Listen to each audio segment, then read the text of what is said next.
देश रे शिक्षा व्यवस्था उपरे लोकंकर भरोसा तुटीगलाणी एवं ओडिशा राज्य रे पिला माने वर्तमान पाठ पढ़िबे कौन ना निमुड़ा निमुड़ा झाल मुड़ी किपरि तैयारी करा जीवो। ओडिशा सरकारंकर अवस्था एपरी देशर शिक्षार व्यवस्था एपरी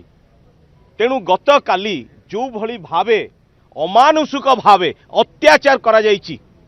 शिक्षार्थी मानक पई लाठी चार्ज ठू आरंभ करी अनेक छात्र छात्री माने आज मेडिकल रे एडमिशन होइचंती। या परे आमे जीवु आज देखिबा पई पिला माननकु मु कहि रखिबा पई चाहे नवीन बाबू सदाबले शिक्षार्थी मानक सहित अछंती एवं आमे बिजु जनता दल तरफरु राज्यसभा सांसद माने तांको सहित छात्र छात्री मानक सहित अछु। जो गणतंत्र पद्धति रे शिक्षा रे जदि कोनोसी त्रुटि हैला ताकू सरकार को लोकलोचन को आनिबा पाई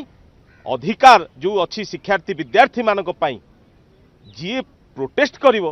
तमे अमानुषिक भावे तांको पिटिबो। तेणु आमे आकु दृढ़ निंदा करूचु एवं बिजु जनता दल रो समर्थन छात्र छात्री मानक जनाउचु एवं आगामी दिन रे जदि सरकार या उपरे दृष्टि आकर्षण न करंती आगामी दिन रे यार भयावह परिस्थिति हबो आ छात्र छात्री माने एवं